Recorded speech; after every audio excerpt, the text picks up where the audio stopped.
جتنے کفار و مشرکین کے شبہات تھے ان کا جب بیان اللہ تعالیٰ نے فرمایا ہے تو وہ اس انداز سے فرمایا ہے کہ ایک ہی رکوع کے اندر، ایک ہی چھوٹی صورتوں کے اندر وہ سارا مضمون اس کے اندر آ گیا ہے۔ تو کیوں نہ ایسا ہو کہ میں انہی رکوعوں کی آپ کو تلاوت سنا دوں اور وہ سارے مسائل اس کے اندر آ جائیں گے۔ مسائل کا پہلو اور رخ یہ ہے کہ مشرک ان کے ذہن میں یہ شبہ تھا کہ اللہ تعالیٰ دوبارہ کائنات کو، یعنی پہلی تو جہان کی بات ہے کہ جہان کو تباہ کرنے کے بعد دوبارہ بنا نہیں سکتا، یعنی یہ ہو ہی نہیں سکتا، اور اگر فرض کریں پھر وہ فرض محال کے اوپر آتے تھے۔ اور قرآن کریم کے اندر اس کے جو اسالیب بیان ہوئے ہیں وہ کہتے تھے والا ارجعت الی ربی، فرض کریں اگر یہ ہو بھی جائے، مرنے کے بعد ہم اٹھ بھی جائیں، تو یہ فرض کی بنا پر تھا۔ سورہ مریم کے اندر بھی وہ کہتے ہیں اگر فرض کریں یہ کیا ہو بھی جائے، پہلی تو یہ ہونا نہیں ہے، وہ کر نہیں سکتا۔ اس کے دو پہلو ہیں، ایک یہ کہ وہ کر ہی نہیں سکتا نعوذ باللہ، اور دوسرا یہ کہ اگر ہو جائے تو پھر کیا ہوگا، جیسے ہم یہاں عیش کر رہے ہیں وہاں بھی ہم عیش کریں گے، وہاں بھی ہمیں یہ سب کچھ اسی طرح ملے گا۔ یہ قرآن کریم کے مختلف مقامات پر بفرض محال کی صورت میں انہوں نے اپنے ذہن کے اندر ایک بات بٹھائی ہوئی تھی۔ اب اس کا ذکر کثرت کے ساتھ قرآن کے اندر آتا ہے، اور اگر ان کا عقیدہ واضح نہ کیا جائے، اس وقت کے حالات کو واضح نہ کیا جائے، تو وہ آیات کھلتی نہیں ہے، وہ حسن قرآن سامنے نہیں آتا۔ اور ہوتا کیا ہے کہ جو قرآن کریم سے مانوس نہیں لوگ ہوتے اور وہ اس چیز کو نہیں سمجھتے، ایک رکوع تو بڑی دور کی بات ہے، وہ چند آیتیں پڑھنے کے بعد بورڈ ہو جاتے ہیں۔ مجھے سینکڑوں، ہزاروں میں کہوں تو غلط نہیں ہوگا، لیکن میں ذرا احتیاط کے ساتھ سینکڑوں کہہ رہا ہوں، سینکڑوں لوگ ایسے میری زندگی میں ملے ہیں کہ ان کو کہا جائے قرآن شریف ترجمے کے ساتھ پڑھیں یا تلاوت سنیں وہ ترجمے کے ساتھ، تو وہ اس کے اندر نا ایک ہیپینس فیل نہیں کرتے۔ وہ ہیپینس کیوں نہیں فیل کرتے؟ کہ وہ ترجمہ ایک سادہ چل رہا ہوتا ہے یا وہ پڑھ رہے ہوتے ہیں، وہ بات کھلتی نہیں ہے، ان کا مائنڈ نہیں کھلتا، اور اس کے بعد وہ بورنگ فیل کرتے ہیں۔ اور مجھ جیسا بندہ ہو اگر تو وہ پھر اس کے اوپر ایک لیگل پوزیشن لے لے گا کہ اللہ کی کتاب کے بارے میں، خدا کے کلام کے بارے میں تمہاری یہ مجال، تمہارا یہ سوچنا، اور میں ریڈ آنکھوں کے ساتھ اس کے اوپر ایک دوسرے اینگل سے اس کو وہ عتابی نگاہ سے میں اس کو دیکھنے لگوں گا، لیکن وہ اس کا قصور نہیں ہوتا اس کے اندر، اس لیے کہ اس نے اس کو اس بیک گراؤنڈ سے دیکھا نہیں ہوتا۔ میں نے بہت دفعہ یہ مثالیں دی ہیں کہ میری کلاس کے اندر غیر مسلموں کی ایک تعداد ہوتی تھی، اور اب بھی کبھی کبھار ہوتا ہے، اب تو وہ میں نہیں کرتا، تو وہ میں ان کو ہمیشہ کہتا سیرت النبی، سیرت النبی دیکھیں، وہ جو عرب کے حالات ہیں، وہ لوگ کیا کہتے تھے، اور میں نے اس کے لیے ایک ٹرم وضع کی تھی، word of the street. Word of the street کیا ہے؟ مجھے پاکستان سے ایک عزیز ہیں، علامہ شیخ احمد ان کا نام ہے، ماشاءاللہ بہت نوجوان، اللہ تعالیٰ ان کے علم و عمل میں برکت فرمائے، ان کے والد بھی بڑے مفتی ہیں، بہت وہ اسلام کا کام کر رہے ہیں، اور یوٹیوب پر آج کل وہ بڑے ان کے کریٹیکل طریقے سے وہ کچھ ان کی آ رہی ہیں، بیانات آ رہے ہیں ماشاءاللہ۔ تو وہ ورڈ آف اسٹریٹ کا انہوں نے مطلب ہے، وہ پروگرام ازالہ شبہات کو سنتے ہیں تو انہوں نے ورڈ آف اسٹریٹ کا بڑا اچھا ترجمہ کیا، تو کہتے ہیں ورڈ آف اسٹریٹ کا مطلب ہے پنڈ والے کی کہندے نے، وہاں جہاں یہ بات ہو رہی ہے وہاں کے حالات، وہ پنڈ والے کیا کہتے ہیں۔ تو چونکہ وہ پنڈ والے اور ورڈ آف اسٹریٹ ان کے سامنے نہیں ہوتا، اس لیے وہ نعوذ باللہ وہ بورنگ کے پہلو کی طرف چلے جاتے ہیں۔ تو قرآن کریم کا جو ترجمہ ہے اس کو ذرا کھولنا ضروری ہوتا ہے، وہ ان الفاظ کا 2-4 اور لفظ ملا کر اس کو ذرا بات کو کھول دیا جائے، پھر وہ حسن قرآن ظاہر ہوتا ہے اور قرآن اپنا حسن بے نقاب کرنے لگتا ہے۔ اب وہ پنڈ کے لوگ کیا ہیں، ورڈ آف سٹریٹ کیا ہے، وہ یہ کیا کہہ رہے ہیں، اللہ کر ہی نہیں سکتا، اور اگر اللہ نے کر دیا تو وَلَا اِرُّجِیتُ إِلَىٰ رَبِّی اِرُّدِدْتُ إِلَىٰ رَبِّی، اگر با فرض محال، جسٹ سپوز، اس کو انگلش میں ہو بھی گیا، اگر اس نے زندہ کر بھی دیا تو زندہ کر کے وہ کیا کرے گا، وہ سامنے لائے گا، حساب کتاب کرے گا۔ اب جو ہی حساب کتاب کی بات آئی تو وہ کہتے ہیں اتنی بڑی کائنات، لوگ مٹی ہو گئے، ایسا ہو گیا، اب اس کو کیا پتا چلے گا کوئی کہاں گیا، کدھر گیا، تو وہ کیسے جانے گا؟ تو یہ علم، اللہ تعالیٰ کے علم کا انکار آ گیا۔ اور فیصلے کی بات، تو فیصلے کے لیے نہیں وہ اکیلا تھوڑا فیصلے کرے گا، اگر قیامت ہوئی تو وہاں تو اور خدا بھی ہوں گے جن کو ہم نے اس کا شریک بنایا ہوا، تو ایسے وہ شبہات ہیں۔ اب جب میں ان آیات کی تلاوت کروں گا تو یہ ورڈ آف دا اسٹریٹ جو میں نے عرض کیا ہے، وہاں کے اس وقت کے حالات اور واقعات اور وہ چیزیں وہ ان آیات کے اندر آ جاتی ہیں۔ ابھی یہ میری نظر پڑی ہے اس کے اوپر کہ وہ ان کا یہ بھی خیال تھا، یہ بھی ان کا شبہ تھا کہ اگر با فرض محال قیامت ہوتی بھی ہے تو کیا ہوگا کہ ہم اگر اٹھیں گے بھی قبروں سے تو ہم خدا کے پاس جائیں گے ہی نہیں، ہم تو جائیں گے اپنے خداؤں کے پاس۔ واہ! اور اس کے جو جوابات دیے گئے ہیں قرآن کے اندر، جو ایکسپلین کیا گیا ہے، اگر یہ بات نہ پتا ہو کہ وہ یہ کہتے تھے کہ ہم نے اپنے خداؤں کے پاس جانا ہے، تو وَإِلَى اللَّهِ تُرْجَعُ الْأُمُورِ، وہ جو رجوع والی آیات ہے نا، رجت الی اللہ، ان کا لطف نہیں آئے گا کہ وہ اللہ تعالیٰ بار بار کیوں فرما رہا ہے تم نے میری طرف آنا ہے، میں نے فیصلے کرنے ہیں۔ اب اگر وہ صرف ترجمے پر جائیں تو جو ماڈرن یا بچے ہیں جنہوں نے ورڈ آف دا اسٹریٹ کے اینگل سے کھول کے اس کو نہیں دیکھا، تو وہ کیا ہوتا ہے، یا ہمارے وہ دوست جو اسلام کے اندر نہیں ہیں، ہماری اسلامک کمیونٹی کے وہ ممبر نہیں ہیں، لیکن ان کو بھی ایک شوق ہوتا ہے کہ ہم قرآن پڑھیں، اور وہ پڑھتے ہیں، تو وہ اس چیز ان کو ایک بڑی انکمفرٹیبل فیل ہوتی ہے کہ اللہ تعالیٰ یہ بار بار کیوں کہہ رہا ہے میری طرف آؤ گے، میری طرف آؤ گے، وَإِلَى اللَّهِ إِلَى اللَّهِ إِلَى، یعنی ہزارہا آیات ایسی ہیں۔ تو وہ کہتے ہیں اس کا کیا مطلب ہے؟ We feel uncomfortable, it's too much man، یہ کیا ہو رہا ہے؟ اچھا، اصل میں یہ ہے کہ یہ اس بات کا جواب ہے جو پنڈ والیاں تھا نظریہ سے، وہ جو ورڈ آف سٹریٹ تھے، وہ کہتے تھے کہ اگر فرض کریں قیامت ہوئی تو ہم نے تو اپنے خداؤں کے پاس جانا ہے اور وہ ہمارا فیصلہ کریں گے۔ اب یہ دیکھیں، جب انہوں نے کہا نا ہم نے اپنے خداؤں کے پاس جانا ہے، انہوں نے ہمارا، تو اللہ تعالیٰ نے فرمایا لا، نہیں ادھر نہیں، الی الرحمن۔ یہ بھی میں آیات پڑھوں گا تو یہ بھی میں تمہیدی کلمات کہہ رہا ہوں، تو یہ الفاظ آئیں گے اس کے اندر۔ پھر جب ان کو سمجھ آتی ہے جو ہماری کمیونٹی کے ممبر نہیں ہیں، خواہ وہ افریقہ کے ہوں یا وہ یورپ کے ہوں یا وہ چائنا کے ہوں یا جاپان کے ہوں، جب وہ اس بات کو ریئلائز کرتے ہیں تو وہ بورنگ نہیں کہتے اس کو، پھر یہ واٹ از گوئنگ آن نہیں کہتے، وہ کہتے ہیں اٹ میکس سینس، یہ ہونا چاہیے تاکہ جو بیمار ہے اس کا اگر آپ نے علاج کرنا ہے تو اس کو ڈوز دینی چاہیے، ایک کورس ہوتا ہے، اور وہ کورس ہے فلو بھی ہو جائے بندے کو تو وہ کہتے ہیں 8 دن تم نے یہ کھانا ہے، 8 دن یہ دوائی پینی ہے، یہ کورس پورا کرنا ہے۔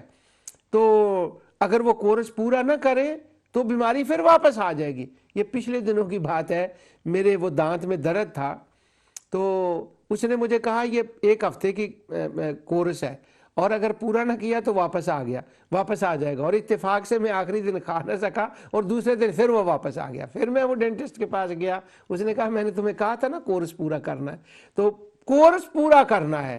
تو سبحان اللہ، اللہ تعالیٰ نے وہ کورس پورے کرائے ہیں اس شفا کے لیے وہ کورس پورے کرائے ہیں میڈیسن دے کے. ان آیات کے اندر یہ بار بار جو آیات الاللہ الاللہ الینا الینا وہ جتنی آیات آتی ہیں ارجع الی ربک، وہ ابھی میں پڑھوں گا وہ آیات، وہ آتی ہیں تو وہ بورنگ نہیں ہوتی، وہ ڈوز دی جا رہی ہوتی ہے، وہ کورس پورا کیا جا رہا ہوتا ہے. اور سبحان اللہ اس کورس سے شفا اس وقت بھی ہوتی تھی، آج بھی ہوتی ہے اور قیامت تک ہوگی. اور کبھی آتا ہے کہ تم تنہا اکیلے آؤ گے. اب وہ تنہا اکیلے یہ کیوں کہا گیا؟ تم اکیلے ہی جانا ہے نا؟ نہیں نہیں نہیں نہیں، ان کا وہ خیال تھا ورڈ آف دا اسٹریٹ. گاؤں والے کیا کہتے تھے؟ وہ کہتے تھے اگر اللہ کے پاس بھی جانا پڑا، سپوز اگر اللہ کے پاس بھی جانا پڑا تو ہم اکیلے تھوڑے ہوں گے. جن کو ہم نے چوریاں کھلائی ہیں وہ لن ینال اللہ لحومها ولا دماؤها، اس کا ترجمہ میں کر رہا ہوں جو. اور سورہ زاریات کی آیات میں آپ کو سنا چکا ہوں، آخری آیات جہاں وہ اس کا ارشاد ہے کہ ما اريد منهم من رزق وما اريد ان يطعمون ان اللہ هو الرزاق ذو القوة المتین. وہ کچھ خیال کرو، میں تجھ سے چوریاں نہیں مانگتا، میں نے تو جہان تمہارے لیے چوریوں کا بنا دیا ہے. اور وہ جو چوریاں جن کو کھلائی تھی ان کے خیال میں یہ تھا جن کو ہم نے پرونٹے کھلائے ہیں، جن کو ہم نے چوریاں کھلائی ہیں، یہ ہمارے ساتھ ہوں گے اگر اللہ کے پاس جانا بھی پڑا تو وہاں فرادہ کا لفظ آتا ہے. اللہ فرماتا ہے نا، انہوں نے نہیں آنا، تم نے اکیلے نے آنا ہے اور حساب میں نے کرنا ہے اور اپنے رب کی طرف تم نے لوٹ کر جانا ہے. اور کہیں آتا ہے الاللہ مرجعکم جمیعا. واہ واہ واہ واہ واہ. اگر وہ ورڈ آف اسٹریٹ کا پتہ ہو تو بندہ بیٹھ نہیں سکتا. جیسے کرکٹ کا کوئی شوقین ہو تو کرکٹ والے چھکا لگائیں تو وہ بیٹھ نہیں سکتے، وہ کھڑے ہو کر داد دیتے ہیں. اور پھر الاللہ مرجعکم جمیعا کا مطلب پتہ چلتا ہے کہ ایک دو نہیں، اکاؤنٹ کر لو، ایک نے صرف رب کے پاس جانا ہے. الاللہ مرجعکم جمیعا فینبئکم بما کنتم تختلفون اور بما کنتم تعملون. اسے پورا پتہ ہے. وہ کہتے تھے اسے کیسے پتا ہم نے کیا کیا، تو وہ آیتوں میں آتا اسے پورا پتہ ہے. تو یہ میں نے جو عرض کیا، اب میں سورہ قاف کی وہ آیات آپ کو سناتا ہوں اور اس کے اندر دیکھیں اس بیک گراؤنڈ کے حساب سے. اور یہ بیک گراؤنڈ میں دوبارہ ریپیٹ کروں گا بار بار، کیونکہ جتنی آیات میں نے آگے سنانی ہے میں ایک ایک آیت نہیں پڑھنی، چونکہ وہ پوری آیات پڑھنی ہے، اس لیے میں اس کا دوبارہ صرف سادہ ترجمہ میں آپ کو سناتا ہوں. اللہ تعالیٰ فرماتا ہے قاف والقرآن المجید. قاف کا کیا معنی ہے؟ یہ پچھلی بار میں نے اس کے اوپر پچھلے پروگرام میں پوری تفصیل سے تفاسیر کے حوالے سے، وہ ابن کثیر نے اس پر کیا لکھا ہے کہ انہوں نے کہا کہ ہمارے سلف نے خواہ مخواہ قاف کے معنی میں ایک بڑی جو ہے نا ایسی روایات جمع کر دی ہیں. اب وہ سلف کا کام ہے، یعنی انہوں نے وہ سلف کے اوپر بھی حافظ ابن کثیر نے تنقید کر دی اسی کے اوپر، اور کہ یہ ایسی کیسی روایات لے آتے ہیں. تو وہ کافی ناراض تھے حافظ ابن کثیر سلف کے اوپر، اگرچہ ان کو دعویٰ یہ ہو کہ ہم سلفی ہیں، لیکن وہ یہ بھی ایک موضوع ہے، یہ میں بیان کر چکا ہوں کہ سلفی کا کیا معنی ہوتا ہے. تو انہوں نے کہا سلف نے ایسی روایتیں کر دی ہیں. تو قاف کا مطلب قدرت خداوندی، قاف کا مطلب قیامت، اور قاف کا مطلب ذات مصطفیٰ جن کی زبان اقدس سے وہ قرآن ادا ہو رہا تھا. قدرت خداوندی ہے، قیامت ہے، اور یہ شوٹ ہے، یہ خلاصہ ہے پوری صورت کا جو قاف کے اندر آ گیا. اور قاف کف، ذرا رکو، ٹھہرو، غور کرو اس قرآن کے بارے میں جس کے بارے میں تم کہہ رہے تھے کہ یہ حضور نے نعوذ باللہ خود بنا لیا ہے، یا ان کو چند دو تین وہ لڑکے افریقن لڑکے، مسئلہ قانون کا ہے اس لیے میں وہ لفظ نہیں بول سکتا، وہ افریقہ لڑکے دو تین اس کو سکھاتے ہیں، اور خود وہ جیسے سورہ فرقان کی ابتدا میں ہے وہ سکھاتے ہیں. اور نہیں، یہ قرآن وہ ہے کہ اس کی عظمت اتنی ہے کہ میں اس کی قسم اٹھا کر کہتا ہوں یہ اب کلام اللہ ہونے پر خود دلیل ہے، اور اس کی عظمت اور شان یہ ہے کہ یہ خود دلیل ہے، اس کی عظمتیں خود اس کے اوپر دلیل ہے کہ یہ کسی کا مخلوق کا نہیں ہے، یہ خالق کا کلام بنایا ہوا ہے۔ اب وہ قرآن کریم کے اوپر وہ یہ کیوں کہتے تھے کہ یہ اللہ کا کلام نہیں؟ ان کو تکلیف کیا تھی؟ تکلیف آگے ہے وہ، اور وہ تکلیف یہ تھی ان کو، ایک تو ان کو عصبیت کی تکلیف تھی کہ یہ فلاں قبیلے سے رسول اللہ صلی اللہ علیہ وسلم ہے، یہ رسول اللہ تعالیٰ نے ان کو نبی بنا دیا۔ یعنی یہ جو میں کہہ رہا ہوں یہ قرآن کا ایک خلاصہ عرض کر رہا ہوں، پورے قرآن کے اندر یہی بات چلتی ہے، یہ اس قبیلے کا بندہ اور یہ فلاں ہے، اور ظاہری طور پر ہمارے جیسی اس کی مالی حالت نہیں ہے، یعنی الیٹ فیملی کا نہیں ہے، جیسے ہم الیٹ فیملی ہے نا، اس الیٹ فیملی کے اعتبار سے۔ اب یہ بھی نہیں ہے کہ نبی کریم صلی اللہ علیہ وسلم غریب ہی تھے اور ان کو کھانے کو نہیں ملتا تھا، بیچارے تھے، مالی حالت ایسی تھی، کیا کرے۔ وہ جو ہوتی ہے نا، وہ واقعات جو آتے ہیں وہ کبھی ٹیمپریری ہوتے ہیں، جیسے ہمارے ہاں کوئی سیلاب آ جاتا ہے، جنگ ہو جاتی ہے۔ یہ انگلینڈ کے اندر رہتے ہوئے پچھلے ہفتے کی بات ہے، وہ ہمارے ہاں ایگ نہیں مل رہے تھے، اس اسٹوروں کے اندر لکھا ہوا تھا کہ اتنے ایگ لے کر جائیں، اس سے زیادہ ایک فیملی نہیں اٹھا سکتی، اور انگلینڈ میں اور ایگ نہ ملے، یہ کیا بات ہوئی؟ لیکن کچھ ٹیمپریری حالات ہوتے ہیں۔ یہ میں بڑی باریک بات کر کے گزر رہا ہوں، یہاں سے بڑی باریک بات کر کے گزر رہا ہوں۔ وہ کچھ حالات ہوتے ہیں نبی کے وسلم کے کہ ہاں چند دن وہ کھانا نہ ہوا اور کچھ مسئلے ہوئے، کچھ ایمرجنسی تھے حالات، وہ ہر بندے کے ساتھ ہوتے ہیں، مگر یہ نہیں۔ اب ان کا یہ کہنا تھا کہ وہ الیٹ فیملی نہیں ہے، یعنی جیسے وہ تھا، کیا اس کا نام لیتے ہیں، ولید تھا، وہ ہے، یا ابو لہب تھا اتنا بڑا امیر، اور دوسرے وہ اس سٹینڈرڈ میں، لیکن یہ بھی نہیں تھا کہ وہ بالکل کھانا ہی نہیں ملتا تھا مکے کے اندر، نہیں۔ ان کی زوجہ مطہرمہ سیدہ ام المومنین خدیجۃ الکبریٰ رضی اللہ تعالی عنہا مکے کی رئیس ذاتی تھی، اور سب سے زیادہ ان کا کاروبار تھا۔ اب جن کے پاس یہ ہو، اور رسول اللہ صلی اللہ علیہ وسلم خود بھی کاروبار کرتے تھے اور برکتیں بھی اللہ تعالیٰ دیتا تھا، تو اب اس کے لیے یہ کہیں گے کہ وہ ان کے گھر میں تو وہاں جی اتنی غربت تھی، وہ مکے میں تو روٹی نہیں ملتی تھی ان کو۔ یہ ایک الگ ٹاپک ہے، بڑا میرا دل جو ہے نا اس کے اندر جلن ہوتی ہے ان باتوں کے اوپر، جب میں اشعار بھی سنتا ہوں کہ وہ ہمیشہ کے لیے ایسی باتیں کر دیتے ہیں۔ تو ان کا یہ خیال تھا کہ ان میں سے کیوں آئے ہیں، اور دوسرا ان کا یہ باطل خیال تھا کہ اگر اللہ تعالیٰ نے کسی کو رسول بنانا ہے تو وہ انسانوں میں سے نہیں ہونا چاہیے۔ تو اب وہ ایکسکیوز کر رہے ہیں، یہ نہیں کہ واقعتاً ان کے ویلڈ تھا ان کا کوسچن یا ان کی بات میں کوئی وزن تھا، نہیں۔ وہ کہہ رہے ہیں بل عجبوا ان جاءهم منذر منهم فقال الكافرون هذا شيء عجیب، بلکہ انہیں یہ عجیب لگتا ہے کہ انہی میں سے ان کے اندر سے ایک وون کرنے والا آیا ہے، تو وہ کہہ رہے ہیں یہ کیا عجیب چیز ہے۔ اب وہ عجیب چیز، اس کے لیے مجھے کوئی لفظ یاد آ رہا ہے، یہ نہیں کہ وہ واقعی اس کو عجیب کہہ رہے تھے یا عجیب تھی، عجیب نہیں تھی۔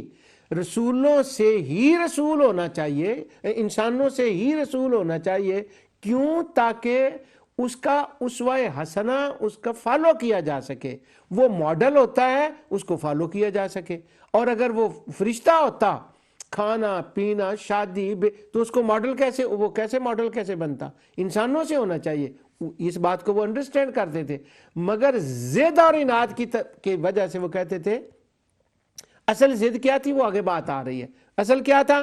کہتے بڑی عجیب بات ہے، بڑی عجیب بات ہے، انسانوں میں سے رسول، وقالوا لولا انزل علیہ ملک ولو انزلنا ملک اللہ قضی الامر ثم لا ينظرون۔ اگر وہ ملائکہ ہوتے تو پھر بھی انہوں نے اپنے حساب سے ایسی باتیں کر، ملائکہ آتے تو ملائکہ کے اندر سے رسول آتا، لیکن انہوں نے پھر بھی کوئی نکالنا تھا۔ تو اللہ تعالیٰ فرماتا ہے انہوں نے اس پر تعجب کا اظہار کیا۔ اصل میں تعجب کا اظہار اس پر بھی تھا کہ انسانوں سے رسول، ہم میں سے رسول، فلاں قبیلے سے رسول، الیٹ فیملی سے کیوں نہیں؟ یہ بھی باعث تعجب وہ بنا رہے تھے۔ کیا بات ہے، تھی نہیں، بنایا جا رہا تھا۔ اور اصل تعجب کیا تھا جو ذات مصطفیٰ صلی اللہ علیہ وسلم کی زبان اقدس سے ادا ہو رہا تھا، وہ کیا بات تھی؟ وہ یہ بات تھی پورا قرآن بھرا پڑا ہے، بلکہ جتنی توحید کی آیات ہیں، جتنی آخرت کی آیات ہیں، یہ عقیدہ توحید کے دو رخ ہیں، ایک اس دنیا کے لیے اور ایک آخری دنیا کے لیے، اور دونوں کا مضمون ایک ہے۔ اگر آپ اس کے اوپر اس اعتبار سے باقی صورتوں کو چھوڑ دیں، سارے قرآن کو چھوڑ دیں، صرف سورۃ قاف اس کو پڑھ لیں، تو جو کچھ میں عرض کر رہا ہوں ورڈ آف دا اسٹریٹ کے حساب سے انشاءاللہ ساری باتیں کھل جائیں گی۔ اور اگر تھوڑا سا زیادہ سمجھنا ہو تو 2-3 دن کی بات ہے، تھوڑا تھوڑا وقت نکالیں۔ میں نے جو الفاظ عرض کیے تھے بگننگ میں تمہیداً، ان الفاظ کو ذہن میں رکھ کے سورۃ قاف سے لے کر واقعہ تک